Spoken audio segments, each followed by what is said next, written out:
Tuluyang ibinasura ng Korte Suprema ang apela ng grupong Tanggol Wika kontra sa Memorandum Order ng Commission on Higher Education na nagtatanggal sa Filipino at panitikan bilang core subject sa kolehiyo. Nakatuon ang Filipino sa tamang paggamit ng wika, habang ang panitikan nakatuon naman sa pagbabasa at literatura.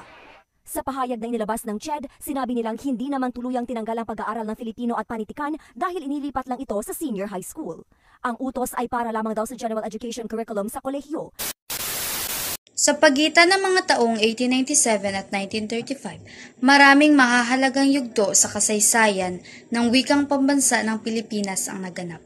Narito ang mga pangunahing bahagi ng kasaysayan ng wikang pambansa sa panahong iyon.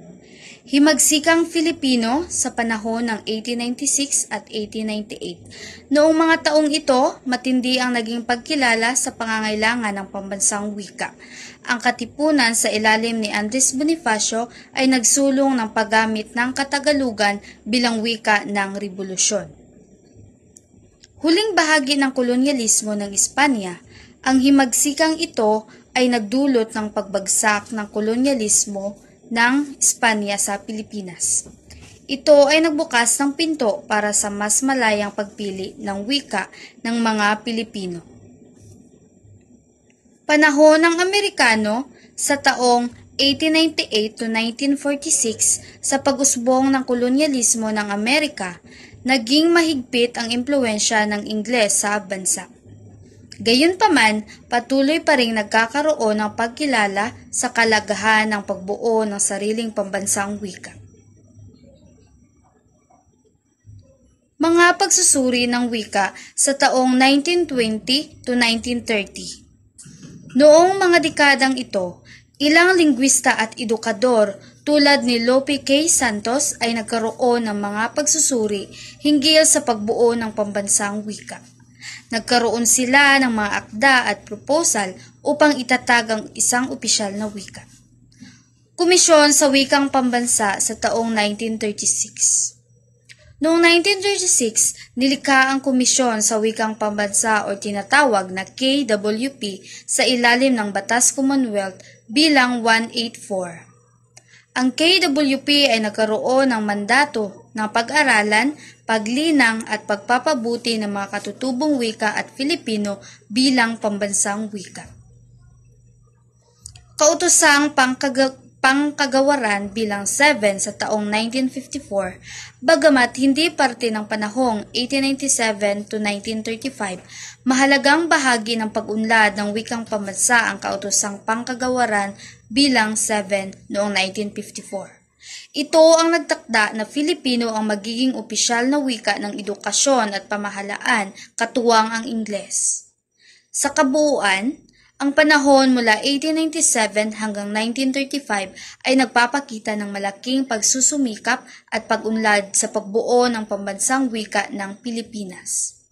Ito ay isang proseso na nagkaroon ng mahabang kasaysayan at naging mahalagang bahagi ng pag-usbong ng pambansang pagkakakilanlan ng bansa. Noong taong 1937 hanggang 1940, ang kasaysayan ng wikang pambansa sa Pilipinas ay nagpatuloy sa pag-unlad at pagpapalaganap ng wikang pambansa na kilala rin bilang Filipino. Narito ang ilang mahalagang pangyayari sa panahong iyon. Una, ang kautosang tagapagpaganap bilang 134. Noong 1937, nilagdaan ni Pangulong Manuel L. Quezon ang kautosang tagapagpaganap bilang 134, na kilala rin bilang Balarila ng Wikang Pambansa. Ito ay nagtakda ng mga tuntunin at alituntunin sa wastong paggamit ng wikang pambansa. Ang kautosang ito ay naging pundasyon para sa pagbuo ng modernong Filipino. Salinlahi ng mga Balarila. Bilang bahagi ng pagsusulong ng pambansang wika, isinulat ang salinlahi ng mga Balarila noong 1939. Ito ay naglalaman ng mga tuntunin sa gramatika, ortografiya at pagbigkas ng wikang pambansa. Ang salinlahi ay naglalayong mapanatili ang kausayan at integridad ng wika. Sa kontribusyon naman ni Lope K. Santos, si Lope K. Santos ay isang kilalang manunulat at guro na may malaking kontribusyon sa pag-unlad ng pambansang wika. Kanyang inilathala ang balarila ng wikang pambansa. Noong taong 1940 na nag-aalok ng masusing pagsusuri sa gramatika at estilo ng wikang pambansa. Sa edukasyon naman, ang pag-aaral sa wikang pambansa ay naging pangunahing bahagi ng kurikulum sa mga paaralan. Ipinatutupad ang pagtuturo ng wikang pambansa upang mas mapanatili ang pagkakakilanlan ng mga Pilipino at magkaroon ng common na wika. Sa mga taong 1937 hanggang 1940, ang wikang pambansa ay nilinang at pinagtibay sa pamamagitan ng mga alituntunin, aklat at edukasyon. Ito ay isang mahalagang yugto sa pag-usbong ng Pilipino bilang wikang pambansa ng Pilipinas na nagpapakita ng pagsusulong ng pambansang pagkakakilanlan. Noong mga taong 1954 hanggang 1959, mas naging buhay at mas binigyan ng opisyal na pangalan ang pambansang wika ng Pilipinas na tinawag na Filipino.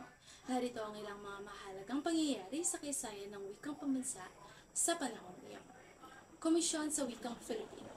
Noong 1954, itinatag ang Komisyon sa Wikang Filipino bilang ahensyang responsable sa pagpapalaganap, paglinang at pagpapabuti ng Filipino bilang pambansang wika. Ito ang nagbigay ng sistematikong direksyon sa pagpapalaganap ng wika sa bansa. Kautosang Pangkagawaran bilang 7 noong 1957, inilabas ang Kautosang Pangkagawaran bilang 7 ng Kagawaran ng Edukasyon, Kultura at Pag-aaral sa Pamamahala, or Department of the Education, Culture and Sports, na nagtakda na ang Pilipino ang opisyal na wika ng edukasyon at pamahalaan. Ito ang nagpakita ng malaking hakbang sa pagkilala sa papel ng wikang Filipino sa bansa. Pagtuturo ng Filipino. Ipinatupad ang pagtuturo ng Filipino sa lahat ng antas ng edukasyon mula sa elementarya hanggang kolehiyo. Ito ay nagpakita ng dedikasyon ng gobyerno sa pagpapalaganap ng pambansang wika sa mga kabataan at sa lipunan. Pagbuo ng leksikong pambansa. Sa tulong ng mga guro at lingwista, nagsimula ang pagbuo ng leksikong pambansa na naglalaman ng mga salita at kahulugan sa Pilipino. Ito ay nagpahayag ng pagsusuri at pagpapayaman sa wikang pambansa. Paggamit ng Filipino sa media. Ang Filipino ay nagsimulang gamitin sa media tulad ng radyo at telebisyon. Ito ay nagpalaganap ng pagkakakilanlan sa buong bansa. Sa mga taong 1954 hanggang 1959, naging malinaw ang pag-unlad ng wikang Filipino bilang pambansang wika.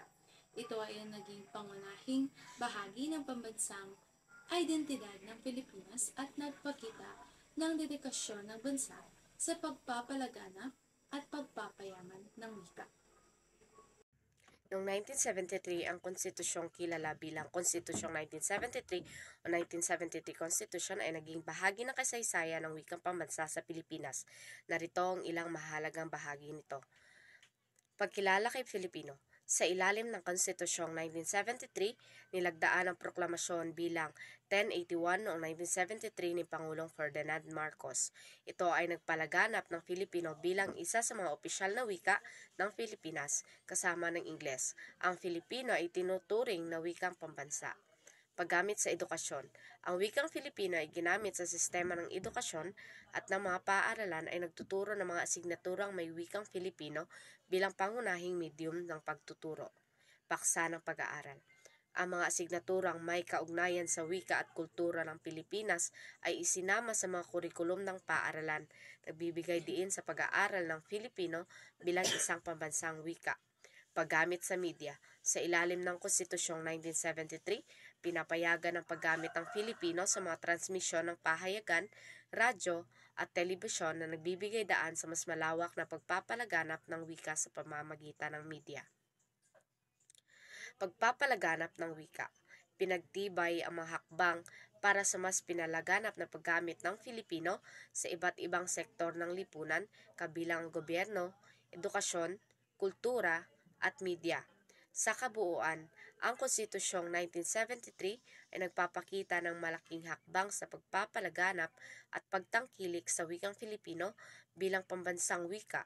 Ito ay nagpapakita ng patuloy na pag-unlad at pag-usbong ng pambansang wika sa Pilipinas at ng komitment ng bansa sa pagpapayaman nito. Noong 1987, pagkatapos ng pagkabasag ng batas militar at ang pagtatag muli ng demokrasya sa Pilipinas, naganap ang pagsasabatas ng 1987 Constitution ng Pilipinas. Narito ang ilang mga mahalagang bahagi ng kasaysayan ng wikang pambansa sa taong ito.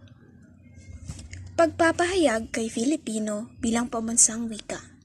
Ang Konstitusyong 1987 ay nagpahayag ng malinaw na pagkilala kay Filipino bilang pambansang wika ng Pilipinas. Sa ilalim ng Artikulo 14, Section 6, itinuturing na opisyal na wika ang Filipino at ang Ingles ay pangalawang wika. Inuudyukan nito ang paggamit at pagpapalaganap ng Pilipino sa lahat ng sektor ng lipunan. Sa edukasyon, ang konstitusyon ay nagtakda ng mga alituntunin para sa edukasyon. Ayon sa Section 7 ng Artikulo 14, ang mga asignaturang Filipino at panitikan ay kinakailangang ituro sa mga paaralan at ang pagpapalaganap ng Pilipino ay dapat itaguyod. Sa media at kultura, ang konstitusyon ay nagbigay diin sa kahalagahan ng Filipino sa media at kultura. Ito ay nagpapahayag ng pagtutulungan ng pamahalaan at pribadong sektor para sa pagpapalaganap at pagpapayaman ng Filipino. Wikang pambansa at pambansang pagkakakilanlan. Ang pagpapahayag sa Konstitusyong 1987 ng pambansang wika ng Filipino ay nagpapakita ng kahalagahan nito sa paglikha at pagpapalaganap ng pambansang pagkakakilanlan. Ito ay isa sa mga hakbang para sa pagkakaroon ng isang mas matatag at nagkakaisang bansa. Sa pangkalahatan, ang Konstitusyong 1987 ay nagpapakita ng pangunahing papel na ginagampanan ng Filipino bilang pambansang wika ng Pilipinas. Ito ay nagpapahayag ng komitment ng bansa sa pagpapalaganap, pagtuturo, at pagpapayaman ng wika bilang bahagi ng bansang pagkakakilanlan at kasaysayan ng bansa.